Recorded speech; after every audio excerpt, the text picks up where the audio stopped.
وزدنا علما اللهم آت أنفسنا تقواها وزكها أنت خير من زكاها أنت وليها ومولاها ربي يسر ولا تؤسر ربي تمم بالخير أما بعد.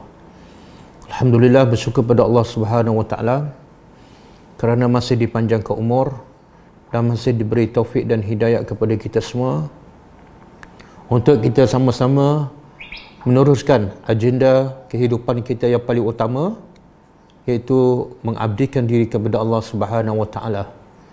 Dan pengabdian kita kepada Allah Subhanahu wa taala tidak mungkin akan sempurna, tidak mungkin akan betul, sehinggalah kita betul-betul memahami apa perintah dan larangan Allah yang terkandung di dalam Al-Quran, apa yang telah digariskan oleh Rasul kita sallallahu alaihi wasallam di dalam sunnah-sunnahnya. Sebab itulah sebelum turun Al-Quran, Allah sifatkan orang-orang musyrikin wa in kanu fi dhalalim mubin. Mereka sebelum ini berada dalam kesesatan. Bila tu? Sebelum diturunkan Al-Quran. Maknanya selagi Quran tak turun, lagi Quran tak sampai pada manusia, manusia akan fi dhalalim mubin. Jadi supaya ibadat kita, pengabdian kita betul-betul sempurna dan betul-betul menepati yang sebagaimana yang Allah kehendaki, dan kemuncaknya kita akan dapat redha Allah, ialah tidak lain tidak bukan kita kena memastikan, kita kena memahami ayat demi ayat yang terkandung di dalam Al-Quranul Karim.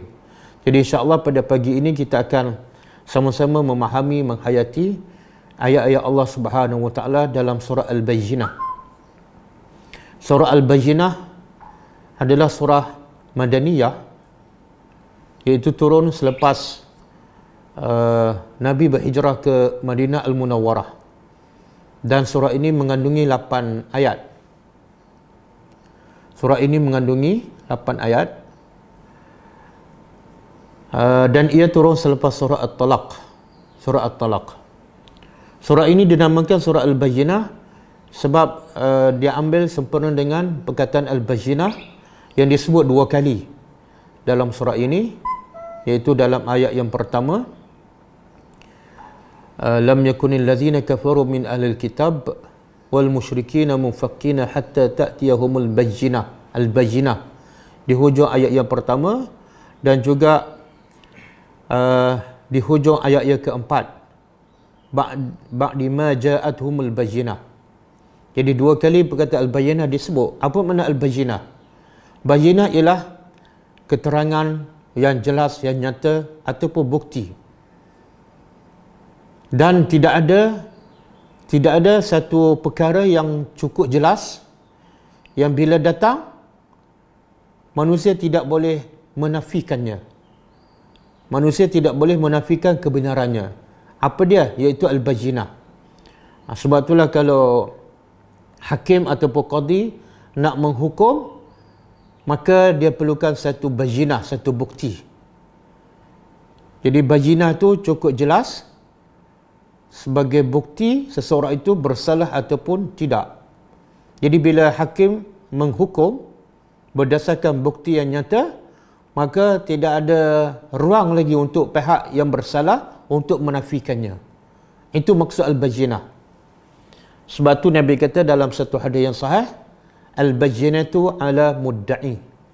Siapa yang mendakwa ataupun menuduh, maka hendaklah wajib ke atasnya membawa bayyinah, bukti.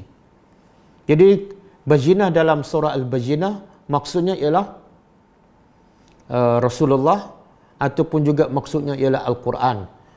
Kenapa? Sebab Quran dan Rasulullah adalah bukti yang cukup jelas bahawa Quran itu adalah benar dan ia datang daripada Allah Subhanahu wa taala.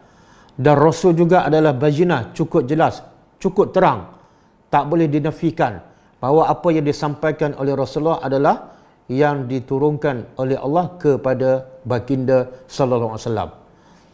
Jadi insya-Allah antara intipati surah Al-Bayyinah ialah Allah nak bagi tahu manusia ni tetap dalam kekufuran, tetap dalam kesesatan sehinggalah turun kebenaran kepadanya. Ketika itu akan ada orang yang akan menerima kebenaran. Siapa ni? Yang benar-benar berakal. Tapi selagi mana bayyinah ataupun Al-Quran ataupun Rasul tidak turun, tidak sampai pada mereka, mereka tak mungkin akan menjadi orang yang beriman kepada Allah Subhanahu Wa Taala. Itu satu. Iaitu manusia tak mungkin beriman, manusia tak mungkin yakin kepada Allah dan yakin pada akhirat melainkan setelah datangnya bayinah kepadanya. Yang kedua, Allah nak bagi tahu juga sifat munafik ataupun sifat kepuraan manusia yang mulutnya selalu mengaku dia beriman kepada Allah, beriman kepada Rasul, beriman kepada Al-Quran. Tapi bila betul-betul Rasul datang kepadanya, bila betul-betul Al-Quran sampai kepadanya, dia menolak. Jadi Allah nak buktikan dengan turunnya Al-Quran, Allah nak buktikan ada segolongan manusia yang bersifat munafik. Mulutnya mengaku beriman kepada Allah, mengaku beriman kepada Rasul, mengaku beriman kepada Al-Quran, tapi sebenarnya mereka menolak Al-Quran. Mulutnya membaca Al-Quran, tapi akhlaknya tak sama dengan Al-Quran. Hala tujunya tak sama dengan hala tuju Al-Quran. Juga intipati surah ini ialah Allah nak menerangkan, Allah nak menghiburkan hati Nabi.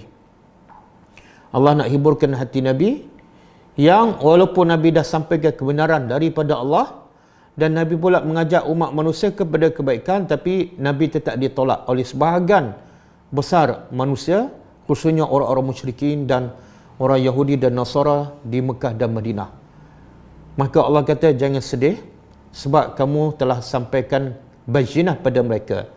Bayinah yang jelas telah sampai kepada mereka dan mereka tolak bukan sebab kejahilan, bukan sebab bayinah tak sampai ataupun tak jelas, tak.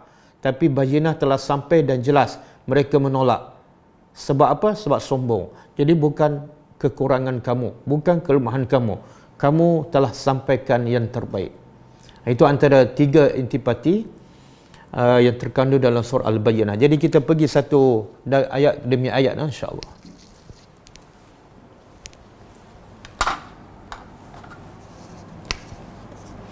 A'udzubillahi minasyaitonirrajim. Lam, tidak. Yakun, tidak. Telah jadi. Kalau kita belajar bahasa Arab, yakun fi'il mudhari'. Yakun fi'il mudhari'. Fi'il mudhari' ini menunjukkan yang sedang ataupun akan. Adapun yang menunjukkan yang lepas ataupun past tense adalah fi'il madhi. Fi'il madhinya ialah kana. Fi'il madhinya kana. Kana yakun. Jadi kalau fi'il madhi telah, kana. Tapi kalau sedang ataupun akan, yakun.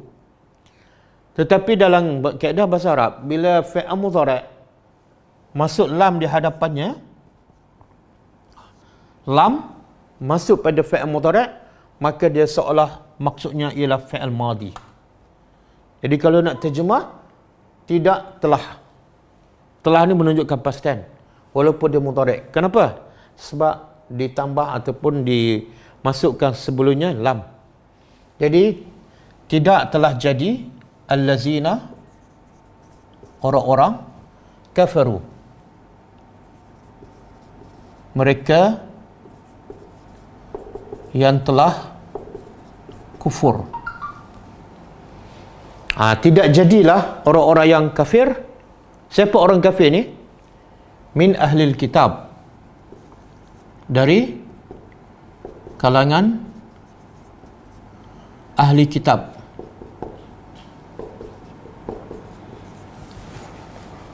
Dari kalangan ahli kitab.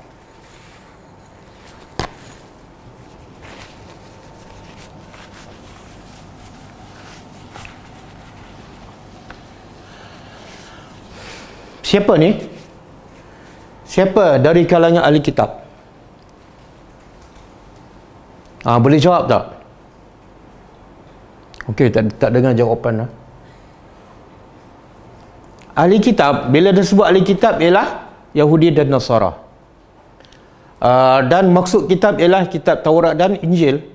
Kalau orang Yahudi, kitabnya ialah Taurat. Dan kalau orang Nasrani, kitabnya adalah Injil. Jadi kenapa bila disebut ahli kitab, dia hanya merangkumi dua golongan saja, Yahudi dan Nasara. Sedangkan kitab Allah banyak. Kitab Allah ialah sebanyak bilangan para nabi dan para rasul. Wa anzala ma'humul kitab bil haqq. Allah kata manusia ni asalnya agama yang satu, tapi bila mereka dah ramai dan mengikut hawa nafsu dan mereka macam-macam fahaman, maka Allah utuskan para rasul, dan bersama para rasul Allah kata dalam surah Al-Baqarah, wa anzala ma'humul kitab bil haqq. Allah menurun bersama semua para nabi dan para rasul kitab. Jadi kitab ni banyak, sebanyak bilangan para nabi dan para rasul. Cuma yang disebut dalam Al-Quran ada 4. Kitab Taurat, Injil, Zabur dan Al-Quran. Dan bila disebut ahli kitab dalam Al-Quran, dia merangkumi hanya kepada kitab Taurat dan Injil. Tidak termasuk kitab selain daripada Taurat dan Injil. Zabur pun tak termasuk. Kenapa tak termasuk Zabur? Sebab kata ulama, Allah sebut ahli kitab yang mana kitab itu masih ada walaupun telah diubah. Dan sekarang kitab yang masih ada walaupun telah diubah dua sahaja, Taurat dan Injil. Adapun Zabur telah lenyap di telan zaman. Zabur dah tak ada dah, pengikut dia pun tak ada, kitab pun tak ada. Yang masih kekal sehingga hari ini walaupun telah diubah, iaitu kitab Taurat dan Injil. Jadi bila Allah sebut ahli kitab, dia hanya merangkumi kitab Taurat dan Injil dan meliputi dua golongan, iaitu Yahudi dan Nasara. Okey, jadi Allah kata tidak jadi orang-orang kafir daripada ahli kitab. Jadi ahli kitab ni kafir ataupun Islam kafir. Dalam ayat ini cukup jelas. Orang-orang kafir daripada ahli kitab. Yahudi tetap kafir dan Nasrani tetap kafir walaupun mereka ada kitab. Di sini juga Allah nak sebut, bukan semua orang yang ada kitab yang mendakwa dia beriman dengan kitab Allah, bukan semua dia beriman. Bahkan ahli kitab Yahudi dan Nasara ada kitab. Bahkan Allah gelarkan ahli kitab. Apa makna ahli? Pakar. Mereka baca, mereka faham, tapi mereka kufur kepada Allah. Jadi tak mestinya orang yang membaca Al-Quran, orang yang khatam Al-Quran, orang yang menghafal Al-Quran, tidak mestinya mereka beriman kepada Allah. Dan tak mestinya mereka tidak boleh kufur kepada Allah. Walaupun Quran bermain di bibir dan tersemat dalam dadanya. Jadi ini Allah nak bagi amaran. Bukan semua orang ada kitab berjalan di jalan yang lurus. Okey, yang kedua, golongan kafir yang kedua, wal musyrikin, dan orang-orang musyrikin. Apa makna musyrik? Iaitu daripada perkataan syirkun, iaitu yang mensyirikkan Allah, yang mensekutukan Allah, yang mendua ataupun mentigakan Allah. Jadi orang musyrikin kafir, ahli kitab pun kafir, dua-dua kafir. Bahkan ulama mengatakan al-kufru millatun wahidah. Kufur adalah satu agama. Yahudi ke, Nasara ke, musyriki ke, Buddha ke, Hindu ke, sebenarnya satu agama. Tapi kenapa dalam ayat ini Allah macam pisahkan, Allah bezakan antara ahli kitab dengan musyrikin, sedangkan kedua-duanya adalah kafir? Kenapa? Kenapa? Siapa boleh jawab? Boleh jawab melalui Facebook tu. Sedap yang belajar sekarang kan, tak payah jawab je. Jadi bezanya ialah Allah nak bezakan ahli kitab ni, mereka tidak sembah, pertama mereka tidak sembah berhala. Mereka tetap sembah Allah, tapi Allah yang mereka fahamlah, iaitu Allah yang Trinity. Allah yang ada anak, Allah yang ada bapa, Allah yang ada ibu. Adapun orang musyrikin tak sembah Allah, dia sembah berhala. Dia sembah berhala. Orang Yahudi tak sembah berhala, orang Nasrani tak sembah berhala. Itu satu perbezaan. Yang kedua, perbezaan dari segi hukum. Hukum ahli kitab dengan orang musyrikin berbeza walaupun kedua-duanya kafir. Apa yang membezakan dari segi hukum? Iaitu sembelihan ahli kitab walaupun dia kafir tapi boleh dimakan oleh orang Islam. Allah sebut dalam surah Al-Ma'idah ayat 5. Sembelihan, kata Ibn Abbas, sembelihan orang kafir ahli kitab boleh dimakan oleh orang Islam. Satu masa Aisyah membawa daging sembelihan ahli kitab. Maka Aisyah berkata pada Rasulullah, "Ya Rasulullah, ini sembelihan ahli kitab. kita tak tahu mereka baca bismillah ataupun tak. Maka kata Nabi, kalau kamu tak tahu, bila kamu makan, pastikan kamu makan dengan mulakan baca bismillah. Itu menunjukkan sembelih ahli kitab boleh makan. Adapun sembelihan orang musyrikin, haram. Orang Buddha, orang Hindu, kalau mereka sembelih ayam ke lembu, haram kita makan. Dan sembelihan mereka adalah dikira macam bangkai. Yang kedua, perbezaan dari segi hukum ialah ahli kitab. Wanita, orang Islam, lelaki boleh berkahwin dengan wanita ahli kitab. Walaupun dia masih kafir. Tapi lelaki Islam haram mengahwini wanita yang musyrik, yang menyembah berhala ataupun selain daripada Allah. Melainkan dia telah memeluk Islam. Kenapa Islam membenarkan lelaki Islam berkahwin dengan wanita ahli kitab? Kenapa? Apa hikmahnya? Hikmahnya tidak lain tidak bukan sebab Allah adalah sifat Allah yang paling besar ialah Ar-Rahmanur Rahim. Allah kalau boleh nak semua manusia hamba-Nya memeluk Islam. Jadi salah satu cara yang mudah untuk menarik manusia yang kufur kepada Allah supaya beriman kepada Allah ialah golongan ahli kitab. Sebab mereka dah percaya kepada kitab Allah pada peringkat awal. Mereka lebih dekat kepada kitab Allah dibanding dengan orang musyrikin. Jadi tujuan dibenarkan kahwin dengan wanita ahli kitab bukan semata-mata nafsu ataupun cinta, tapi semata-mata dakwah. Supaya akhirnya mereka ditarik kepada Islam. Dan itu pun Allah sebut dalam surah Al-Ma'idah, wanita ahli kitab yang dibenarkan kahwin ialah wanita yang muhsanat, wanita ahli kitab yang berakhlak, yang mulia. Tapi kalau jenis wanita ahli kitab yang jahat, tak boleh. Okey? Jadi ahli kitab kafir, musyrikin pun kafir. Okey, munfakina. Munfakin makna dia meninggalkan. Mufariqin, meninggalkan. Munfakin makna mufariqin ataupun tarikin makna meninggalkan. Meninggalkan apa ni? Jadi kalau ahli kitab ada pegangan dia, iaitu mereka percaya kepada, kalau orang Yahudi dia percaya pada Allah, tapi di samping itu dia percaya Allah tu ada anak yang bernama Uzair. Orang Nasrani pula percaya kepada Allah, tapi di samping itu dia percaya Allah tu ada anak, iaitu Isa ibnu Maryam. Orang musyrikin juga percaya Allah tu ada anak, iaitu malaikat. Bahkan mereka gelarkan malaikat adalah anak perempuan Allah. Mereka tak suka pada anak perempuan. Jadi yang mereka suka anak lelaki, mereka ambil pada mereka. Dan yang mereka tak suka, iaitu anak perempuan, mereka bagi pada Allah. Ini perempuan ni anak kamu. Jadi pegangan-pegangan itu semua adalah pegangan yang sesat. Mereka tak akan tinggal ke pegangan itu. Sampai bila ni? Mufakin, mereka dia akan tinggal pegangan sesat mereka. Yang musyrikin dah sembah berhala, rasuah, menipu dan sebagainya. Yang Yahudi dan Nasara zalim, rasuah dan juga sebagainya. Mereka semua tak akan tinggal akidah yang rusak, yang batil. Sampai bila? Hatta sehingga ta'tiyahum, sehingga datang, datang hum kepada mereka al-bayyinah. Al-bayyinah bukti. Tengok bukti. Apa makna bukti? Akan dijelaskan dalam ayat yang berikut. Jadi maksud ayat pertama ialah Allah nak bagi tahu mereka-mereka yang sesat, sama ada Yahudi ke, Nasrani ke, orang musyriki ke, yang sembah berhala, yang rasuah, yang menipu, yang zalim, mereka tak akan tinggal kesesatan mereka sehinggalah datang bayyinah pada mereka.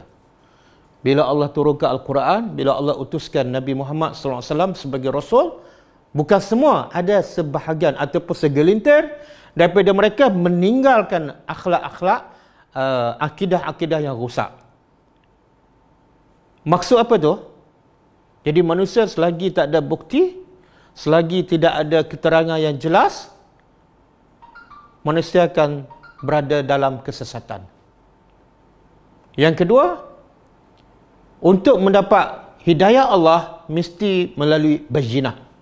Tak boleh melalui petunjuk manusia, arahan manusia, kata-kata manusia, tak mungkin. Dengan kata-kata manusia, manusia akan tinggalkan kesesatan. Jadi kalau nak kebenaran, mesti bayinah daripada Allah. Okey. Apa makna bayinah? Apakah dimaksud bayinah dalam ayat ini? Allah sebut dalam ayat yang kedua, iaitu, kalau nak terjemah, iaitu. Kalau orang tanya, apa bayinah dalam konteks ayat ni? Iaitu Rasulun, seorang Rasul. Dan Rasul tu daripada siapa? Minallah, dari Allah. Maknanya Rasul ni bukan usaha. Bukan usaha manusia. Manusia tak boleh nak usaha nak jadi Rasul. Tak boleh. Dia adalah pilihan daripada Allah. Allah memilih, Allah tahu haitsu yaj'alu risalatahu. Allah tahu siapa yang layak membawa mesej ataupun risalahnya. Jadi Rasul adalah pilihan. Tak ada nak isi boran nak jadi Rasul, tak ada. Dan lagi pula Rasul terakhir dah tak ada. Maka selepas itu tidak akan ada lagi Rasul-Rasul yang lain. Jadi keterangan yang nyata ialah seorang Rasul yang diutuskan daripada Allah, bukan pilihan manusia. Dan apa ciri-ciri utama Rasul yang dipilih oleh Allah? Apa yang dibawa oleh Rasul untuk mengajak manusia yang sesat supaya meninggalkan kesesatan, kebatilan mereka? Apa yang dibawa oleh Rasul? Duit? Bukan. Pangkat? Bukan. Projek? Bukan. Allah tahu manusia tak boleh diselamatkan dengan duit. Manusia tak boleh dipandu dengan pangkat. Tapi manusia hanya boleh dipandu dengan hidayat daripada Allah Subhanahu Wa Taala. Maka bersama Rasul ini Allah sertakan kitab Al-Quran. Maka kitab itu apa kaedahnya? Yatlu. Yatlu fi'il mudhari'. Sentiasa. Jadi kalau kita tengok yatlu ni, yatlu fi'il mudhari'.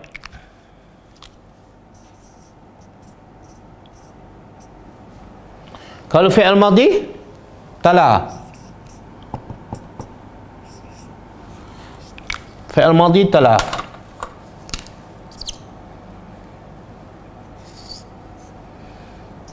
Kalau masdar ataupun kata terbit, tilawah.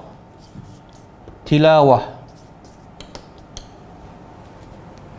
Jadi antara tala, yatlu, tilawah. Yang mana biasa kita selalu dengar ataupun kita pakai? Tilawah. Dan kita faham tilawah makna dia ialah membaca. Jadi kalau yatlu sentiasa membacalah. Tapi kita nak faham apa asal makna tala yatlu. Adakah makna dia membaca? Bukan. Tala asalnya bukan makna membaca. Cuba kita buka surah apa ni? Wasyams. Wasyamsi.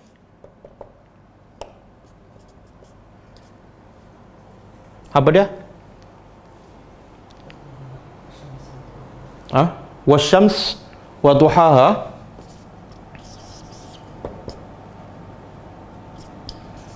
Wasyams wa duhaha. Kemudian wal qamari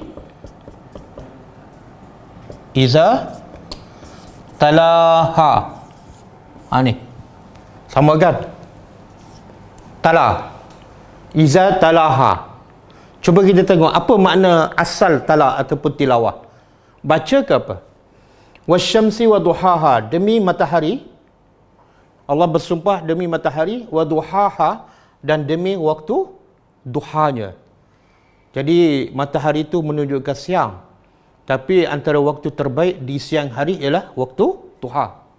Sebab tu Allah sebut khusus duha, walaupun duha tu termasuk waktu siang, iaitu ketika ada matahari. Sebab special, waktu duha adalah waktu yang paling special di siang hari. Kemudian Allah kata apa? Demi matahari dan waktu duhanya, wal qamar, dan demi bulan yang menggelapkan dunia, yang menjadikan malam tu gelap. Iza, apabila talaha, apabila bulan itu tala. Apa dia tala? Baca ke apa? Tak kalah apabila demi bulan apabila ia membaca matahari. Bukan. Tala makna dia ikut. Ikut. demi bulan apabila ia, iaitu bulan, telah mengikutinya matahari. Jadi lepas hilang matahari, diikuti oleh bulan. Jadi telah maknanya ikut. Sebab itulah tilawah makna dia baca dan ikut. Kalau baca saja, dia tak panggil tilawah. Kalau baca saja, dia tak panggil tilawah. Bila betul-betul dipanggil tilawah ataupun tala, iaitu bila dia baca, dia faham dan dia ikut ajaran apa yang terkandung dalam apa yang dia baca. Sebab tu Allah sebut dalam surah apa ni? Surah Al-Baqarah. Surah Al-Baqarah ayat 121. Kalau tak silap saya. Surah Al-Baqarah. Allazina atainahum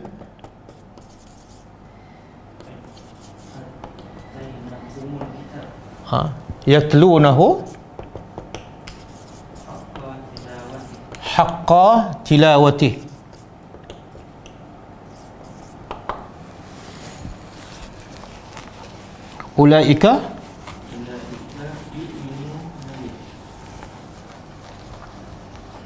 Ulaika yu'minuna bihi wallazina kafaru waman yakfur bihi faulaika humul khasirun. Baqarah 121 kan? Al-Baqarah 121. Okey. Cuba tengok maksud tilawah dalam ayat ni. Tengok Allah memuji allazina, orang-orang yang atainahum, kami telah beri kepada mereka kitab. Siapa ni? Ahli kitab. Sama ada kitab Taurat ataupun Injil yang mereka beriman, ataupun juga kitab Al-Quran. Orang-orang yang kami beri pada mereka kitab, apa mereka buat dengan kitab itu? Allah nak puji ya. Apa yang mereka buat? Simpan, bukan. Yatlunahu, mereka yatlunahu, membacanya. Ni sini yatlu, dia seorang. Kalau seorang membaca yatlu, kalau ramai yatluna. Mereka selalu membaca, dan Allah guna fi'il mudhari'. Ketika seorang iaitu Nabi, Allah guna fi'il mudhari' yatlu, menunjukkan apa? Selalu membaca, selalu faham dan selalu ikut, bukan bermusim. Bila bermusim bukan yatlu. Mungkin tala, mereka telah baca, lepas tu tak baca. Mereka baca masa kecil, lepas tu mereka tinggal. Dan mereka mula baca pula masa nak kahwin. Lepas tu baca pula masa cerai. Lepas tu last sekali masa mati. Itu bukan yatlu. Yatlu berpanjangan. Okey. Orang yang kami beri pada mereka kitab, mereka selalu membacanya. Baca apa ni? Haqqa tilawati. Subhanallah. Allah tegaskan lagi, baca bukan sebarangan baca. Baca yang haqqa tilawati. Haqq sebenar-benar. Tilawah, bacaan. Tak cukup dengan yatlu, Allah tambah lagi. Allah tegaskan lagi dengan haqqa tilawati. Kata ahli tafsir, kata Syekh Shalih Utsaimin, haqqa tilawati makna dia baca lafaz ayat-ayat Al-Quran, makhrajnya betul, tajwidnya betul. Yang kedua, dia baca makna dia. Dia baca tafsirnya. Dan yang ketiga, dia beramal dengan ajaran yang terkandung dalam ayat yang dibaca. Ini makna haqqu tilawah. Satu, baca lafaz. Yang kedua, baca makna. Yang ketiga, amal. Mesti ada tiga baru dia panggil haqqa tilawati. Okey? Lepas tu Allah puji. Apa dia? Setelah mereka baca, mereka faham dan mereka beramal, Allah puji. Ulaika yu'minuna bih. Itulah orang yang mereka yang benar-benar beriman dengan Al-Quran. Yang mana ni beriman dengan Al-Quran? Yang dah baca, yang dah faham, yang dah amal. Maknanya selagi dia tak faham, Allah tak puji pun. Selagi dia faham tapi tak beramal, tak termasuk dalam mereka yang dipuji oleh Allah Subhanahu Wa Taala. Yalah, kita nak beriman. Tengok beriman kepada Al-Quran datang bila ni? Kalau tengok susunan ayat mereka beriman dengan Al-Quran disebut bila ni? Setelah mereka baca dan faham. Maknanya syarat nak beriman mesti faham. Mana ada dalam dunia kita beriman dengan benda yang kita faham? Berapa ramai manusia yang mengaku beriman dengan Al-Quran tapi dia tak faham. Itu adalah iman yang palsu. Iman yang batil. Macam orang kita percaya pada hantu kan. Itu adalah kepercayaan karut. Sebab apa? Sebab hantu tak ada pun.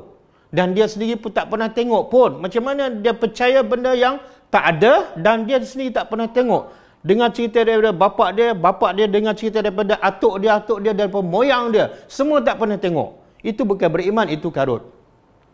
Maka begitu juga beriman dengan Al-Quran mesti melalui proses ni.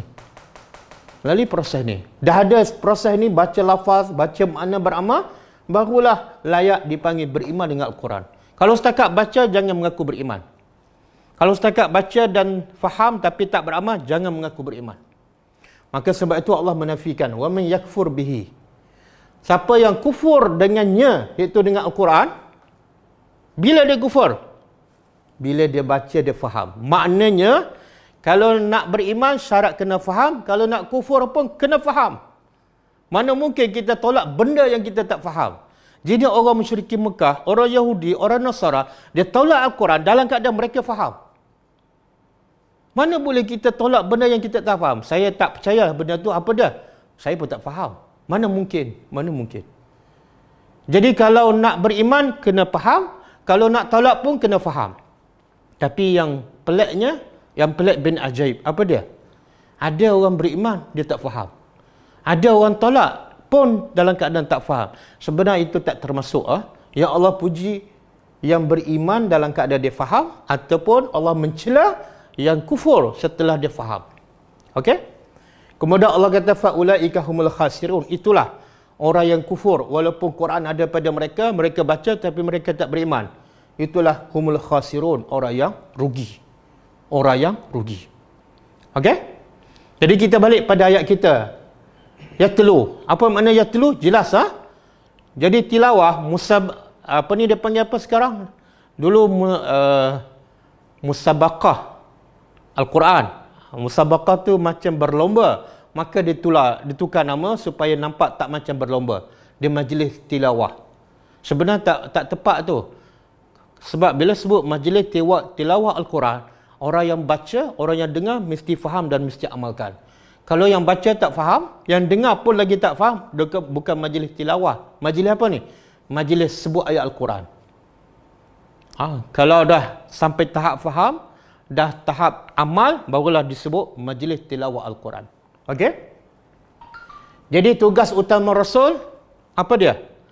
Rasul sebagai bajinah, apa dia? Sentiasa membaca,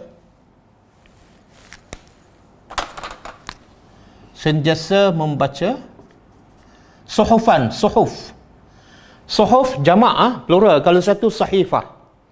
Kita biasa dengar dalam surah apa ni? Suhuf. Surah apa? Boleh siapa jawab? Suhufi Ibrahim wa Musa. Surah apa tu? Jawapan yang tak mungkin salah ialah salah satu ayat dalam Al-Quran.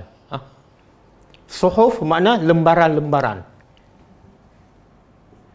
Lembaran-lembaran. Jadi Nabi baca lembar demi lembar. Helai demi helai. Dan lembaran tu apa sifat dia? Apa sifat ayat-ayat Al-Quran? Apa sifat dia? Mutahharah, yang disucikan. Subhanallah. Allah kata la yamassuhu illal mutahharun dalam Al-Quran. Tidak boleh menyentuh Al-Quran kecuali al-mutahharun. Al-mutahharun, orang-orang yang disucikan. Siapa? Malaikat. Jadi kalau makhluk Allah yang disucikan, para malaikat. Tetapi Al-Quran sifatnya mutahharah, maka Quran juga disucikan oleh Allah. Bila disebut disucikan, timbul persoalan. Disucikan daripada apa? Yalah, mestilah ada disuci daripada apa kan? Takkan disucikan saja-saja. Daripada apa? Saya pun tak tahu. Tak. Mesti ada disucikan daripada apa? Biasa kitab-kitab ni ataupun tulisan manusia ada apa? Ada kelemahan, ada kekurangan, ada ketidaktepatan. Kadang-kadang tak sesuai, kadang-kadang pembohongan, kadang-kadang palsu. Berita-berita palsu banyak kan, tambah-tambah musim sekarang. Tapi Allah kata Quran tu disucikan daripada semua perkara yang tidak betul. Semua perkara yang batil, semua perkara yang palsu, semua perkara yang menyusahkan ataupun menyebabkan manusia tidak bahagia. Maksudnya Quran penuh dengan perkara-perkara yang suci, yang baik, yang betul, yang menenangkan jiwa. Jadi bila Allah sebut Quran tu disucikan, maka Allah nak kita yakin. Kalau nak kebenaran, carilah Al-Quran. Kalau nak kebaikan, carilah Al-Quran. Kalau nak perdamaian, carilah Al-Quran. Kalau nak kesejahteraan, carilah Al-Quran. Sebab dalam Al-Quran semuanya betul, semuanya benar. Allah sebut dalam surah Al-Isra' kan,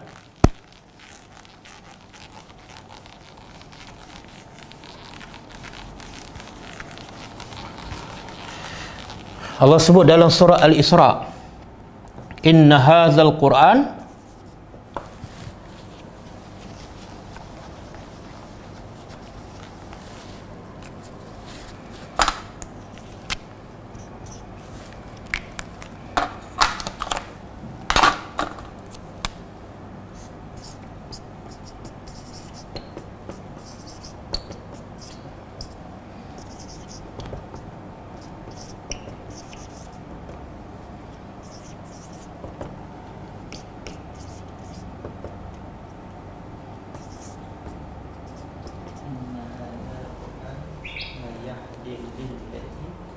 hiya aqwam. Surah Al-Isra' ayat apa? Surah 17 ayat 9. Tengok apa yang Allah cakap tentang Al-Quran. Inna hadzal Quran. Cuba terjemah. Inna, sesungguhnya, hadzal Quran, Quran ni yang dibaca oleh Nabi ni, yang Allah sifatkan mutahharah, yahdi, akan menunjukkan, akan memandu, lillati, kepada jalan, hiya, yang mana jalan itu adalah aqwam. Aqwam ni daripada qama ataupun qiyam. Qiyam ni makna lurus. Tapi kalau kita belajar bahasa Arab, kalau qiyam lurus, kalau aqwam, kalau hasan baik, kalau ahsan paling baik, kalau kabir besar, kalau akbar paling besar, kalau fadilah lebih, kalau afdal paling lebih. Jadi pattern aqwam ni, dia pattern dia af'al. Af'al. Bila sebut af'al, pattern dia bunyi af'al, af'al. Ahsan, akbar, aqwam, maka menunjukkan paling. Apa maksud dia? Allah bagi tahu sesungguhnya Quran ni yang depan kita, yang kita baca ni, dia akan menunjukkan kamu kepada jalan yang paling tepat, paling lurus, paling betul, paling selamat, paling aman, paling bahagia. Jadi kamu nak apa? Nak bahagia? Quran. Nak paling kaya? Al-Quran. Berapa ramai yang banyak harta tapi hidup dalam kesempitan? Sebenarnya dia miskin. Berapa ramai yang harta tak banyak tapi dia pemurah? Dia adalah paling kaya. Sebab apa? Hidupnya berpandu dengan aqwam. Sekarang kita ada masalah kan? Dengan musibah wabak COVID-19, masalah ke ataupun nikmat? Kerja tak boleh, nak bergerak tak boleh, nak keluar tak boleh, semua jalan tutup. Nak pergi makan kat kedai tak boleh, asyik makan kat rumah je. Masalah ke nikmat? Jawapannya, sepanjang hidup kita dalam tempoh PKP ni, hubungan kita dekat tak dengan Al-Quran? Kita faham, kita ikut tak Al-Quran? Kalau kita faham, kita ikut, sebenarnya apa yang berlaku bukan masalah. Bahkan kita akan ditunjuk oleh Allah aqwam, keadaan yang paling menenangkan kita, keadaan yang paling membahagiakan kita, walaupun kita terkurung dalam rumah. Tetapi kalau kita terkurung dalam rumah, kerja tak boleh, nak bergerak pun tak boleh, tapi dalam rumah kita jauh daripada Al-Quran, jarang baca Al-Quran, baca pun tak faham, itulah sebenarnya musibah. Bukan COVID-19 yang musibahnya. Musibahnya ialah manusia jauh daripada Al-Quran. Sebab itu, Nabi mengadu kepada Allah dalam surah Al-Furqan.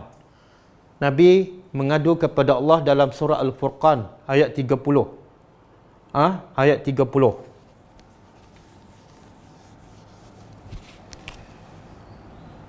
Wa qala ar-rasul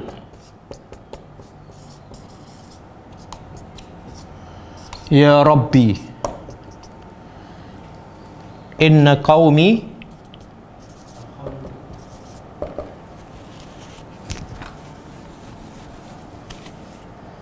ittakhazu hadzal qur'ana mahjura.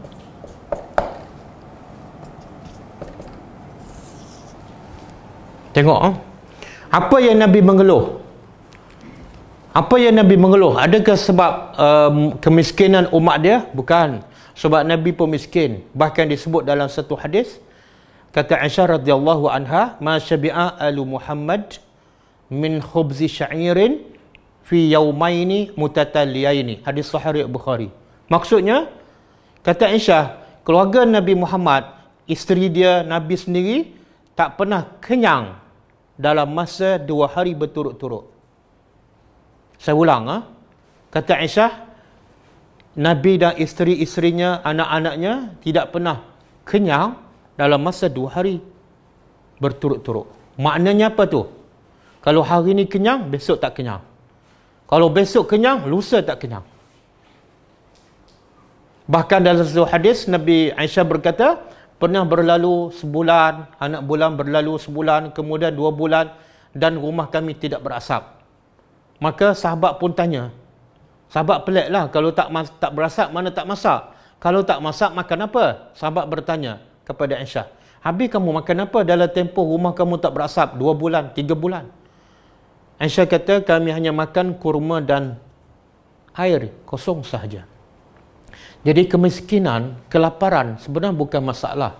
Sebab itu biasa bagi Nabi kita sallallahu alaihi wasallam. Dan Nabi tak pernah pun mengadu kepada Allah, aku miskin, aku lapar. Tak pernah. Yang Nabi mengadu kepada Allah apa dia? Dalam satu hadis Nabi kata, ma al-faqru akhsha alaikum. Bukanlah kefakiran yang aku takut pada kamu. Aku tak risau pun bila kamu fakir. Tapi walakinni akhsha alaikum an tubsata alaikum ad-dunya. Yang paling aku takut ke atas kamu ialah bila dunia dibentangkan ke atas kamu. Subhanallah. Rahmatnya Nabi pada kita. Sehingga Nabi risau bila kita banyak duit, bila kita banyak makanan, bila kita jawatan besar, bila kita berjalan je. Yang tu Nabi risau. Adapun lapar, sekarang banyak orang tak cukup makan, nak kerja pun tak boleh, nak tambah duit pun tak boleh. Itu bukan benda yang merisaukan Nabi. Sebab apa? Sebab yang paling memudahkan manusia tergelincir ialah kesenangan. Sebab itulah ulama salaf mengatakan ubtulina bid-darra fasabarna.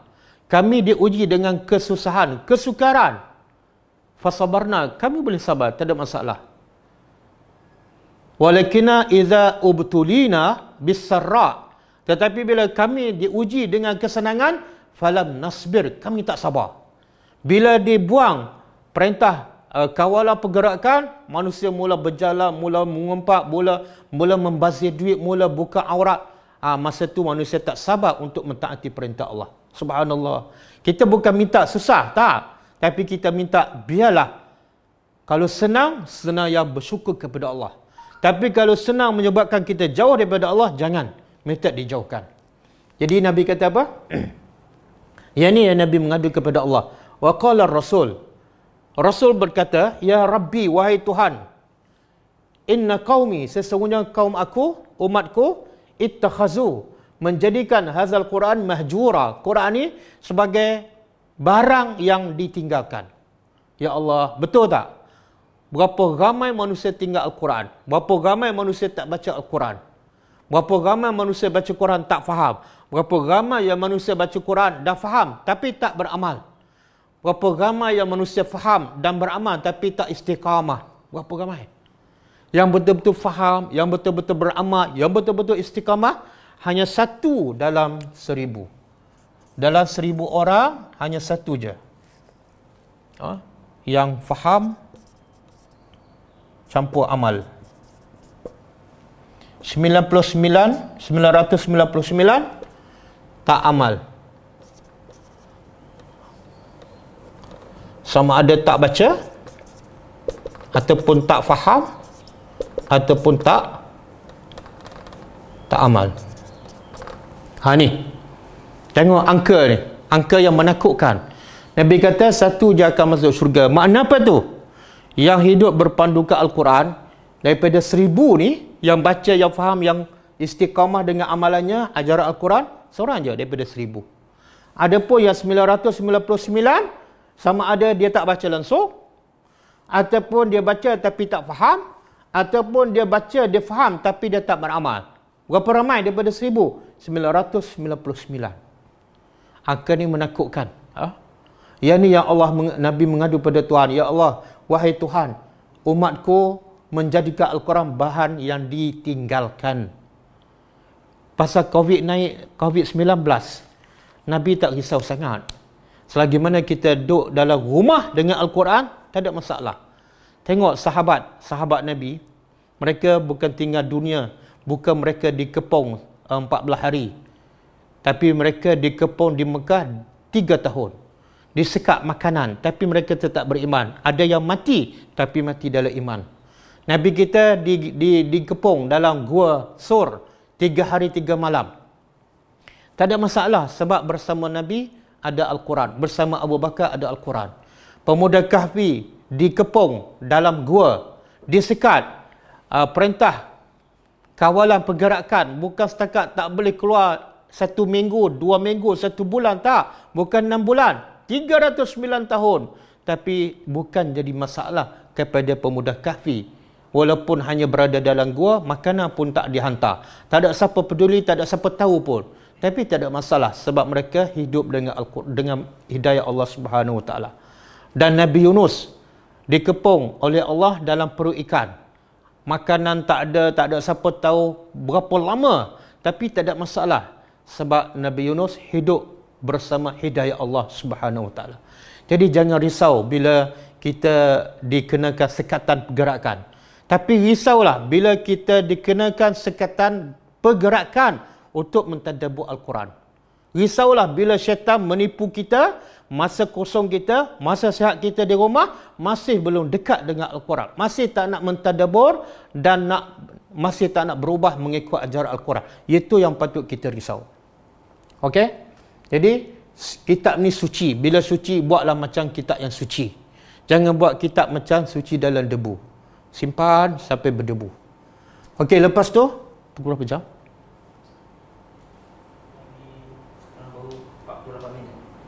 Okey. Kemudian Allah sifatkan pula kitab yang suci, ya. Saya nak tekankan suci ni. Sebab ramai orang yang baca, kononnya Quran tu suci. Dia baca je tapi tak faham. Tak, sebenarnya dia belum menganggap Quran tu suci. Suci di sini maksud apa? Bukan mestinya kena letak tempat tinggi, kemudian bila jatuh cium. Bukan. Suci di sini ialah maksud tidak ada kepalsuan, tidak ada kebatilan, tidak ada benda yang melalaikan. Maka semua dalam Quran baik. Bila baik, baca dan faham dan amal lah. Itu makna kita mensucikan yang suci. Tapi kalau kita baca tak nak ikut, kita bukan mensucikan Al-Quran. Kita merendahkan Al-Quran. Jadi sucikan Al-Quran dengan cara membaca, faham dan amal. Kemudian Allah sebut lagi kebaikan Al-Quran, fiha, dalamnya,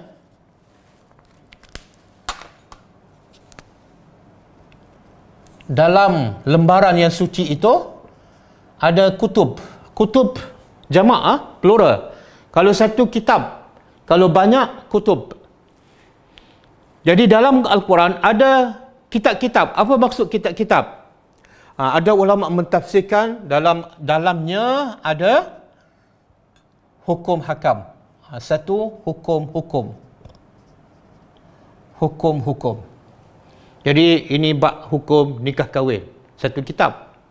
Ini bab hukum haji, satu kitab. Ini bab hukum salat, satu kitab. Ini bab hukum puasa, satu kitab. Ini bab hukum jihad, banyak. Yang kedua, kutub maksud dia ialah surah-surah. Dan yang ketiga, maksud dia kitab ialah ayat-ayat. Sebab setiap surah ada hukum, setiap ayat ada hukum. Setiap ayat kadang-kadang dapat dikeluarkan 5-6 hukum. Jadi dalam lembaran yang suci itu ada hukum-hukum, ada surah, ada ayat. Dan nilai surah itu, nilai ayat itu ialah qajimah.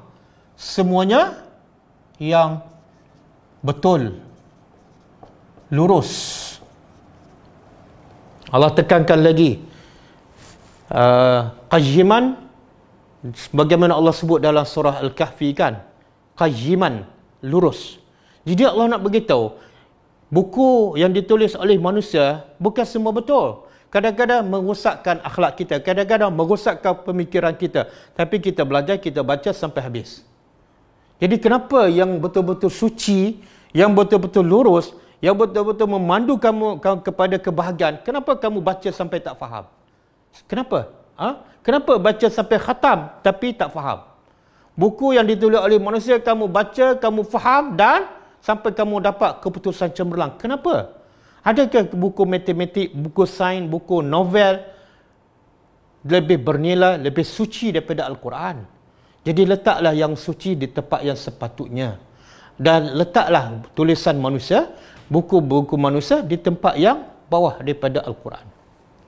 Kemudian Allah sebut, وَمَا تَفَرَّقَ وَمَا تَفَرَّقَ.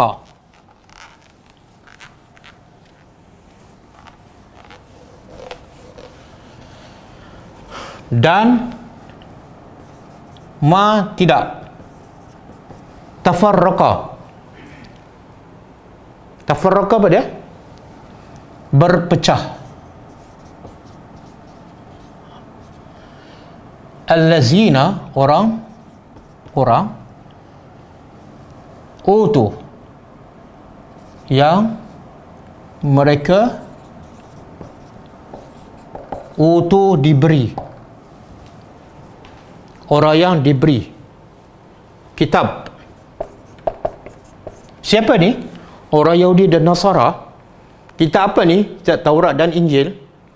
Tidaklah orang Yahudi dan Nasara yang memiliki kitab berpecah setelah datangnya engkau, illa, kecuali, min, dari, ba'di, selepas ataupun setelah, ma ja'athum, apa yang ja'athum telah datang kepada mereka, al-bayyinah, keterangan ataupun bukti.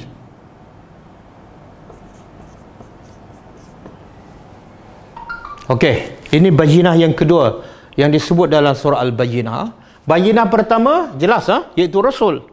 Bayyinah yang kedua, kata ahli tafsir, ini refer kepada Al-Quran. Jadi Allah nak kata apa ni? Orang-orang yang diberi kitab, Yahudi ke Nasara, tidaklah berpecah. Maksudnya apa? Sebelum datang Nabi Muhammad, sebelum datang Al-Quran, mereka percaya bahawa Nabi akhir zaman adalah Nabi daripada kalangan mereka dan mereka akan beriman kepada Nabi tersebut. Mereka bersatu. Cuba buka surah Al-Baqarah ayat 89. Surah Al-Baqarah ayat 89.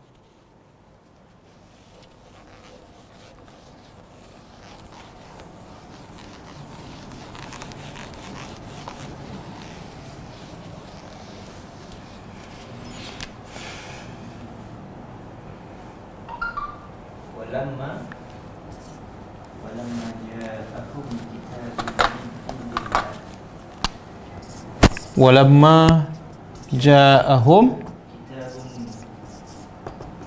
kitabun min indillahi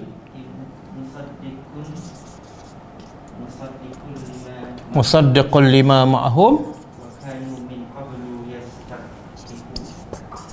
wa kanu min qablu يستفتحون على الذين كفروا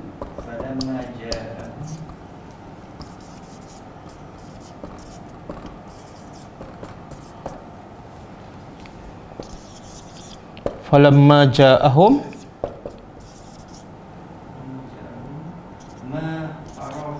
ما عرفوا كفروا به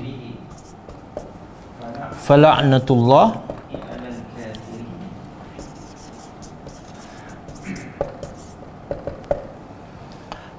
Okey, cuba tengok. Walamma. Cuba terjemah sama-sama. Walamma dan tatkala ja'ahum, telah datang pada mereka. Siapa mereka ni? Ahli kitab ni, Yahudi dan Nasara.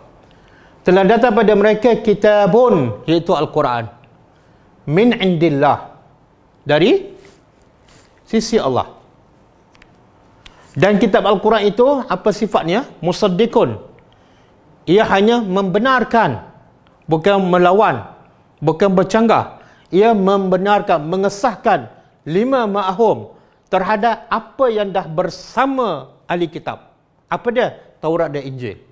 Mana isi kandungan Al-Quran sama dengan yang terkandung dalam Taurat dan Injil. Bukan yang berbeza, bukan bercanggah.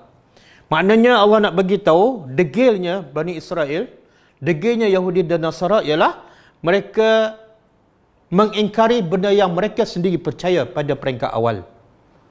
Dulu mereka percaya apa yang dalam kitab Taurat. Apa dia? Cerita kedatangan Nabi Muhammad. Mereka yakin betul-betul. Kemudian Allah bagi tahu lagi, mereka yakin pada Nabi Muhammad yang disebut dalam kitab mereka sampai tahap wakanu. Wakanu adalah mereka min qablu, sebelum datang Nabi Muhammad, yastaftihuna. Apa makna yastaftihuna? Kalau kita doa iftitah ataupun doa istiftah, dia maksud apa? Doa permulaan, doa pembukaan. Lepas angkat takbir terus baca doa. Ini yastaftihu daripada istiftah ataupun iftitah. Apa maksud dia? Orang Yahudi dan Nasara, khususnya Yahudi lah yang ada di Madinah, bila mereka berperang dengan orang musyrikin yang sembah berhala di Madinah, ada ketika mereka menang, ada ketika mereka kalah. Bila mereka kalah, mereka buat apa? Ni yastaftihuna, mereka bersumpah demi Allah. Ini permulaan mereka bila nak berperang. Demi Allah, mereka bersumpah alal lazina kafaru, ke atas orang kafir. Ni kafir musyrikin. Mereka pun kafir juga, tapi mereka bergaduh sesama mereka. Jadi bila mereka nak berperang dengan orang kafir, mereka mulakan dengan apa? Pembukaannya bersumpah demi Allah, di akhir zaman nanti ada rasul yang baru, dan rasul tu daripada kalangan kami, dan rasul tu akan tolong kami untuk mengalahkan kamu. Begitu yakin mereka pada Nabi yang akan datang, yang disebut dalam kitab Taurat dan Injil. Sampai tak mereka bersumpah. Tapi akhirnya Allah kata apa? Falamma ja'ahum, maka tatkala telah datang pada mereka ma'arafu, apa yang mereka sendiri dah tahu, yang mereka sendiri yakin, yang mereka sendiri menggunakan untuk bersumpah dalam peperangan mereka. Tapi sebab tak sama dengan yang mereka yakin, iaitu Nabi bukan daripada kalangan mereka, kafaru, mereka pun kufur ingkar, yang mereka sendiri asalnya percaya. Maka Allah kata fala'natullah, laknat Allah lah ke atas orang-orang kafir ni. Subhanallah. Pengajaran untuk kita apa dia? Pengajarannya al-ibrah laysa bi khususis sabab, walakinna bi umumi al-lafzi. Pengajaran bukan sebab turun ayat ni pada orang Yahudi, tak. Pengajaran ialah umum, termasuklah untuk kita. Iaitu berapa ramai yang baca Quran, percaya pada Al-Quran, beriman dengan Al-Quran, dalam keadaan mereka tak faham. Bila kita tadabbur, bila kita ajar, tengok-tengok yang Quran cakap tak sama dengan amalan mereka, mereka tak terima. Ini perangai ada persamaan dengan orang Yahudi. Mulut percaya, mulut yakin, Quran ni mesti betul, mesti benar. Tapi bila dah faham, dia dapati bercanggah dengan amalan mereka, mereka tolak. Ini perangai orang Yahudi.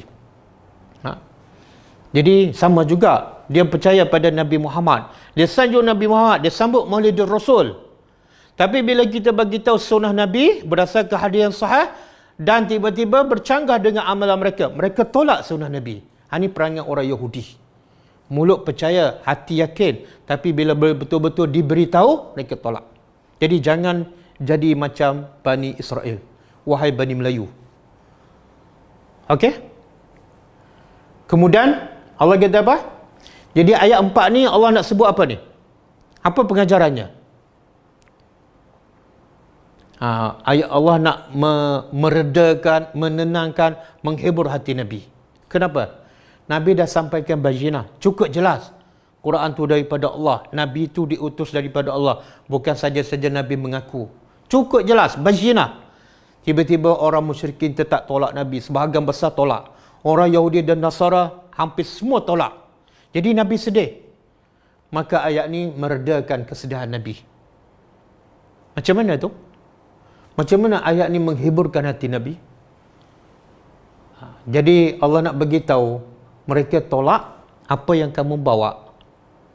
Bukan kelemahan kamu. Bukan kekurangan kamu. Tapi mereka tolak setelah bayyinah datang. Bayyinah makna mesej dakwah dah sampai dan cukup jelas, tapi mereka tolak. Maknanya mereka tolak bukan sebab jahil. Mereka tolak berdasarkan kefahaman mereka yang betul, tapi sebab sombong. Kamu tak bersalah. Kamu dah menjalankan tanggungjawab yang terbaik. Jadi jangan sedih, jangan risau. Itu masalah mereka dengan Allah. Jadi ayat ini menghiburkan hati Nabi. Jadi pengajaran untuk kita apa dia? Bila orang kafir tak beriman, jangan kita sedih kalau kita dah sampaikan kepada mereka. Kalau mesej yang terkandung dalam Quran dan Sunnah, kita dah sampai, dah jelas. Tapi mereka tolak sebab mereka sombong, jangan sedih. Tapi kalau mereka tolak sebab tak jelas, sedihlah. Sebab itu kekurangan kita, itu kelemahan kita. Kita tak sampaikan. Yang berlaku apa dah? Bukan setakat kita tak sampaikan al-bayyinah pada orang kafir, tapi kita pula mencela mereka, memaki mereka, menjauhkan. Kita akan dipersoalkan oleh Allah Subhanahu Wa Taala di akhirat besok. Jadi jangan kutuk orang kafir sehinggalah kita dah sampaikan bayyinah. Dan mereka tolak dalam keadaan mereka dah faham. Tapi dalam keadaan mereka tak faham, bayyinah tak sampai, kita kutuk, kita yang bersalah. Mereka kufur, itu masalah mereka dengan Tuhan. Tapi kewajipan kita terhadap agama Allah dan kepada semua manusia ialah wajib kita sampaikan al-bayyinah. Kalau dah sampaikan mereka tolak, relax. Jangan sedih. Inna awliya Allahi la khawfun alaihim wa lahum yahzanun. Wali-wali Allah, orang yang beriman, orang yang bertakwa, tidak ada rasa takut, tidak ada rasa sedih. Jadi dah cukup kan? Masa cukup dah? 1 jam. Okey, kita berhenti setakat ayat 4. Jadi saya nak simpulkan, walaupun surah ni nampak macam biasa dan orang Melayu pun jarang baca surah ni. Jarang baca dan tak kerap macam 3 kul. Tahu sebab apa? Apa rahsia dia? Jarang orang baca surah ni. Sebab panjang sikit kan? Panjang sikit. Tapi sebenarnya maksud dia cukup mendalam. Maksud dia ialah nak membetulkan akidah kita. Nak membetulkan persepsi kita pada orang kafir. Persepsi kita pada ahli kitab Yahudi dan Nasara. Dan juga nak menegur kita apa yang kita dah buat kepada orang-orang kafir, sama ada musyrikin ataupun ahli kitab. Kita dah sampai tak bayyinah pada mereka? Ataupun bayyinah itu sendiri tak sampai pada kita. Kita pun tak jelas. Maka menyebabkan kita tak boleh sampaikan kepada orang. Maka bagilah Al-Quran yang ada yang kita baca itu jelas.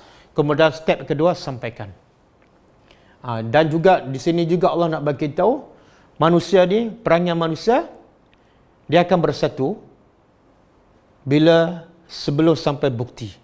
Bila dah sampai bukti, keterangan yang jelas, ada yang beriman, ada yang tak beriman. Maka yang asalnya bersatu akan berpecah. Itu fitrah. Itu fitrah semula jadi. Bila datang kebenaran, ada orang yang berakal waras, dia berfikir, ini betul, dia pun ikut. Maka kawan dia yang lain, yang dulu sama, satu bantar, satu rumah, satu college, yang tak boleh terima kebenaran, maka dia akan bergaduh. Itu biasa. Ni Allah kata wa ma tafarraqa. Mereka mula berpecah bila keterangan sampai.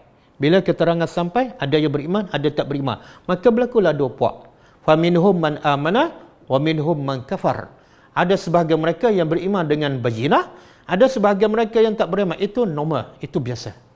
Itu antara intisari ayat yang kita belajar daripada 1 hingga 4. InsyaAllah kita sambung ayat seterusnya di kelas yang akan datang. Kita tengok soalan.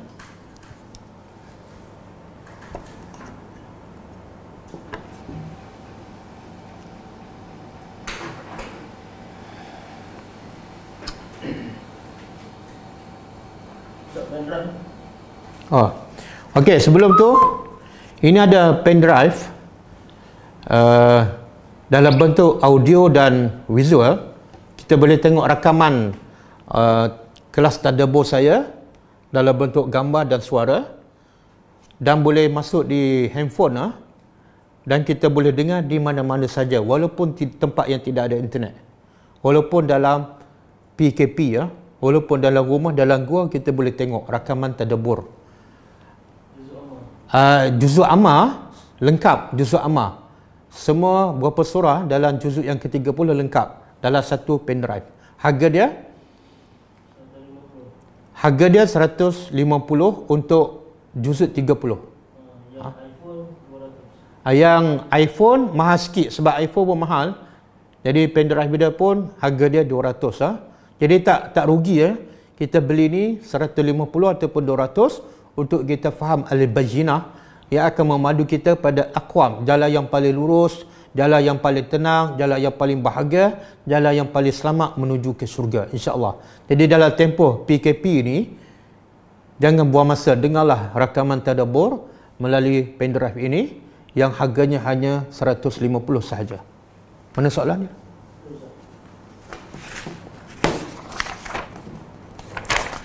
Okey. Kenapa waktu duha dianggap waktu istimewa di siang hari? Kenapa waktu duha dianggap istimewa di siang hari? Sebab pertama, duha awal siang.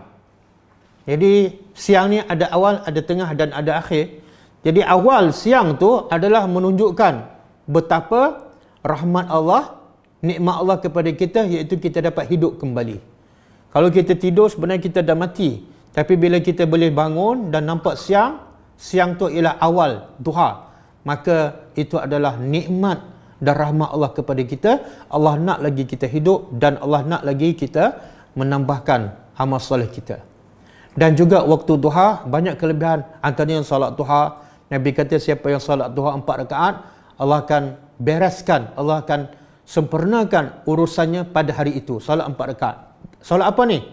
Bukan solat petang, bukan solat tengah hari, solat duha 4 rakaat 2 salam.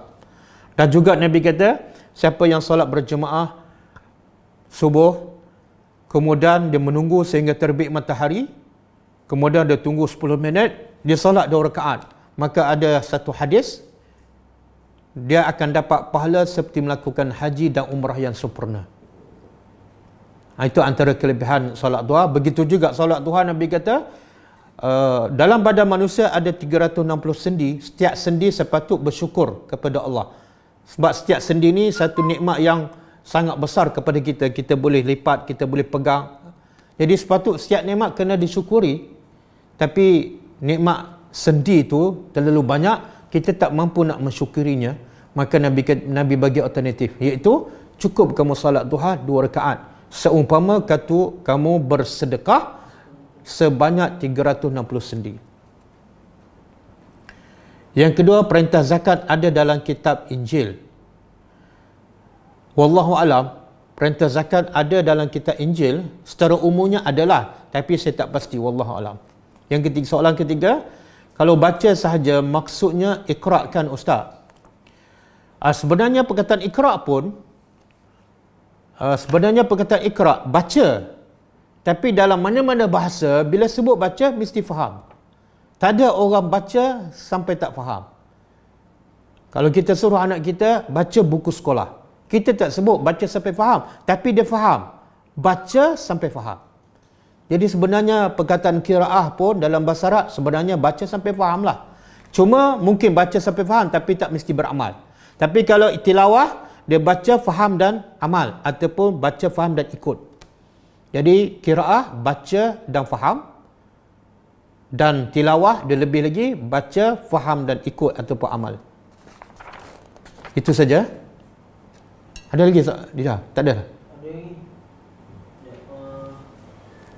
Bagaimana nak kenal penerangan yang benar atau batil? Bagaimana nak kenal Penerangan yang benar atau batil? bagaimana nak tahu penerangan yang benar ataupun batil? Sebab tu Allah sifatkan Al-Quran tu adalah sebagai wa Qur'anun mubin, Quran yang jelas.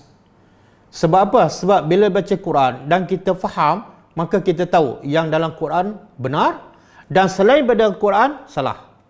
Allah sebut al-haqqu mir rabbika, kebenaran itu hanya dari Tuhan engkau.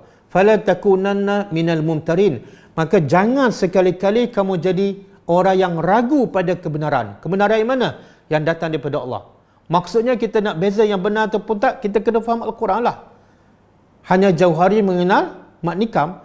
Kalau benar tu dalam Quran, tiba-tiba kita tak faham Quran, mana mungkin kita boleh beza benar yang batil? Sebab yang benar pun kita tak tahu.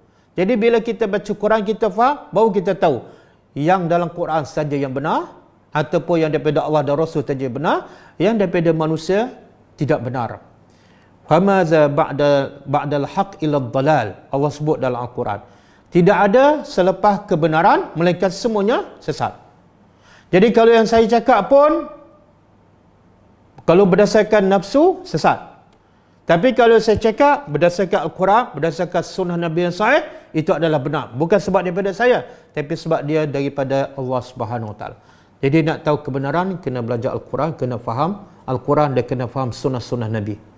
InsyaAllah. Ada lagi? Bagaimana nak menyampaikan bayinah tetapi bukan dalam cara berdebat? Bagaimana nak sampaikan bayinah tapi bukan cara berdebat? Allah sebut dalam Quran, ud'u ila sabili rabbika bil hikmah wal mau'izatil hasanah. Sampaikan dakwah itu dengan cara berhikmah, bijak. Bijak ni bukan mesti lembut. Kadang-kadang bijak tu kena tegas. Kadang-kadang bijak tu kena sesuaikan dengan orang. Contohnya, Nabi bila orang Badui kencing dalam masjid.